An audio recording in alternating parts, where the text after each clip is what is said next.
South కొరియాలో సొంతంగానే ఈ nuclear arms తయారు చేసుకోవాలనేటువంటి ఒక చర్చ అయితే తీవ్రంగా నడుస్తోంది. ఇన్ కేస్ ఆ దిశగా కనుక అడుగులు పడితే ఏషియా పసిఫిక్ రీజియన్లో కొత్త న్యూక్లియర్ ఆర్మ్స్ రేస్ ప్రారంభమవుతుందంటారా? సౌత్ కొరియా, జపాన్ ఈ రెండు దేశాలు త్వరలోనే న్యూక్లియర్ వెపన్స్ చేయొచ్చు. వాళ్ళ దగ్గర సైన్స్, టెక్నాలజీ ఉన్నది, డబ్బు ఉన్నది. తప్పకుండా చేస్తారు. ఎందుకంటే ఎప్పుడైతే America nuclear umbrella, nuclear protection, nuclear గొడుగు పోయిందో ఏదో నమ్ముతారు డొనాల్డ్ ట్రంప్ని. ఇంకా వాళ్ళు ఎక్స్పోజ్ అయిపోయారు సౌత్ కొరియాకి, నార్త్ కొరియాకి, చైనాకి, పక్క విరోధి దేశాల వాళ్ళకి ఎక్స్పోజ్ అయిపోయారు. అమెరికా నమ్మలేము, మన దగ్గర లేవు. గ్యారెంటీగా వాళ్ళు న్యూక్లియర్ వెపన్స్ ప్రొడ్యూస్ చేయడానికి ఒక స్టెప్ అవే ఉంది. ఆ నిర్ణయం తీసుకుంటారని నేను అనుకుంటాను. ఇప్పుడు దిక్కులేదు వాళ్ళు. అమెరికాను నమ్ముకుంటే కష్టం అని నాకు అర్థమైపోయింది. ఓకే, సో అలాంటిది ఏమి ఉండదంటారు? వాళ్ళు డెవలప్ చేసుకోవచ్చు, ఇండివిజువల్గా డెవలప్ చేసుకుంటారు. వాళ్ళ ఒక్క స్టెప్ వేయాలి, పబ్లిక్గా చెప్పాలి. వాళ్ళు వెంటనే క్విక్గా చేసేసుకోగలరు. ఇమెన్స్ సైన్స్ అండ్ టెక్నాలజీ వాళ్ళ దగ్గర ఉన్నది, డబ్బు ఉన్నది, ఏం ఆపటానికి వీల్లేదు. తొందరగా చేసుకుంటారు. చేసుకునే స్థితి, చేసుకునే యాటిట్యూడ్లో ఉన్నారు. ఎందుకంటే నమ్మలేము అమెరికానే. మనం ఏం రక్షిస్తారు, ఏం రక్షిస్తారు. అంటే ఇప్పటికే సార్ మనం చూస్తే మిడిల్ ఈస్ట్లోనేమో ఇరాన్ ఇజ్రాయెల్ వార్ ఒకవైపు, తర్వాత యూరోప్లో రష్యా యుక్రెయిన్ యుద్ధం మరోవైపు, ఇలా నడుస్తూ ఉన్నాయి. ఇప్పుడు ఈస్ట్ ఏషియాలో కూడా ఈ స్పార్క్ పెరిగితే అంటే ప్రపంచం మళ్ళీ థర్డ్ వరల్డ్ వార్ అంచున నిలబడుతుందా అనేటువంటి భయం కూడా ప్రపంచంలో ఉంది. సరే, థర్డ్ వరల్డ్ వార్ ఎప్పుడన్నా జరగవచ్చు. ఎందుకంటే ఉన్న సూపర్ పవర్ రెండు ఉండేటప్పుడు ఇద్దరు అన్నీ కాసుకునేవారు. ఇప్పుడు ఒకటే సూపర్ పవర్ ఉన్నది, ఆ సూపర్ పవర్ సరిగ్గా చేయట్లేదు, ప్రొటెక్షన్ అవ్వట్లేదు, సీరియస్గా డీల్ చేయట్లేదు, చక్కటి సంబంధాలు అందరితో పెట్టుకోవట్లేదు, విరోధులతో కూడా మాట్లాడుకోవాలి ఏం లేదు. అందువల్ల థర్డ్ వరల్డ్ వార్ వస్తుందా? ఇప్పుడు ఆల్రెడీ మీరు చెప్పినట్టుగా రెండు పెద్ద యుద్ధాలు జరుగుతున్నాయి. అమెరికా, ఇజ్రాయెల్, ఇరాన్, వాళ్ళ పక్కన ఇంకో 10 దేశాలు. అలాగే మనకి ఎప్పటి నుంచో ఉన్నది పాకిస్తాన్తో, అది వదిలేస్తా. యుక్రెయిన్, రష్యా యుద్ధం జరుగుతూ ఉన్నాయి.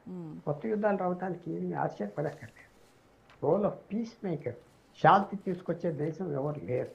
పెద్దలు చెప్తే మాటలు వినడానికి ఎవరు లేరు. పెద్దలు కూడా తగ్గిపోయారు. మనకి ఎందుకు ఈ గొడవ? ఛాన్సెస్ చాలా హైగా ఉన్నాయి ఒక యుద్ధం పెద్ద దేశాలు. ఏమంటున్నారంటే ఇరాన్ మీద ఫస్ట్ యుద్ధం స్టార్ట్ అయినప్పుడు only Israel, America and Iran. ఇప్పుడు ఏమంటున్నారంటే వన్ వార్ మెనీ నేషన్, ఒక యుద్ధం ఎక్కువ దేశాలు, చాలా దేశాలు కలిసిపోయినాయి. ఇప్పుడు ఇరాన్, అమెరికా యుద్ధంలో ఇటు అటు ఉన్నారు చాలా దేశాలు. అందువల్ల మీరు అడిగిన ప్రత్యేక question, north Korea fully prepared for war. North Korea ఇచ్చే మెసేజ్ ఏంటంటే మాకు లెక్కలేదు, మీరు బాంబు వేసి మిమ్మల్ని అందరినీ పంపారు, మా జోలికి రావద్దు. ఎవరు ఆ జోలికి వెళ్తలేదు. అనవసరంగా వీటితో తగదా దేనికి. నార్త్ కొరియా వెనకాల చైనా ఉన్నది, నార్త్ కొరియా వెనకాల రష్యా కూడా ఉన్నది. 40-50 వేలు సైనికులు రష్యాకు పంపించినందుకు యుక్రెయిన్ వాళ్ళకి ఆయిల్ చౌకగా ఇస్తున్నారు, చాలా వస్తువులు చౌకగా ఇస్తున్నారు. సో నార్త్ కొరియా తీసుకోవాల్సిన స్టెప్ ఏంటంటే వాళ్ళకి అవుట్ సైడ్ ఇంటర్ఫియరెన్స్ లేదు. వాళ్ళ వంశాన్ని తీసేయడానికి. ఇప్పుడు ఆయన చచ్చిపోయిగా ఆయన కూతురు అని చెప్తున్నారు. ఇప్పుడు 3వ పర్సన్ వాళ్ళ లైన్లో ప్రెసిడెంట్, వాళ్ళ తాత ఫస్ట్ ప్రెసిడెంట్, సెకండ్ ప్రెసిడెంట్ నాన్న, థర్డ్ ప్రెసిడెంట్ ఈయన. సో వాళ్ళ సిస్టమ్ వేరు.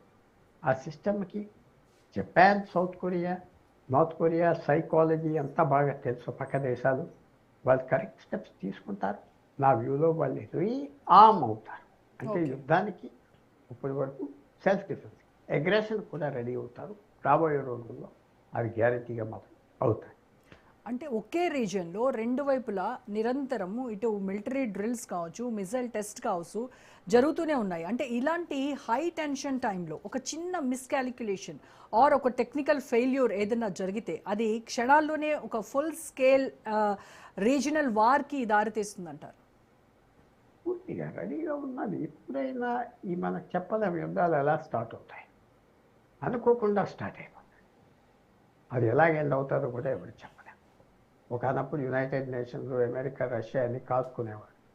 ఏ సంస్థ లేదు, ఏ దేశం ఎవరికి ఆడి. నార్త్ కొరియాతో చైనా వెనకాల ఉన్నది. జపాన్, కొరియా ఎవరిని కన్సల్ట్ చేయరు. యునైటెడ్ నేషన్స్ లేదు. ఒకనప్పుడు వాళ్ళు బ్రిటన్ని, యూరోపియన్ దేశాలు అందరినీ కన్సల్ట్ పనిచేసేవారు సౌత్ కొరియా అండ్ జపాన్. ఇప్పుడు అదేం లేదు. ఎవరి కాళ్ళ మీద వాళ్ళు ఉన్నారు. డొనాల్డ్ ట్రంప్ వచ్చాక ఆయన ఇలాంటి అలయన్సెస్ నాకు అక్కర్లేదు, నేను ఇంకో చోట యుద్ధం చేయను, మాకేం సంబంధం, ఇవన్నీ అంతా మొదలుపెట్టాక ఎవరికి వాళ్ళే అయిపోయారు. అది ఇవాళ మీరు చూసేది. జపాన్ సౌత్ కొరియా చూసేది. వాళ్ళకి తెలుసు ట్రబుల్ వస్తే కొరియాతో పోరాడాలి, కొరియాతో పోరాడితే అమెరికా ఏం సాయం చేయదు, నార్త్ కొరియాతో పోరాడినా ఎవరు ఏం సాయం చేయదు, మన కాళ్ళ మీద మనమే నిలబడాలి. క్లియర్గా తెలుసు, బయటికి చెప్పట్లేదు, యా బయటికి చెప్పకుండా టైం గడిపేస్తాం. రైట్.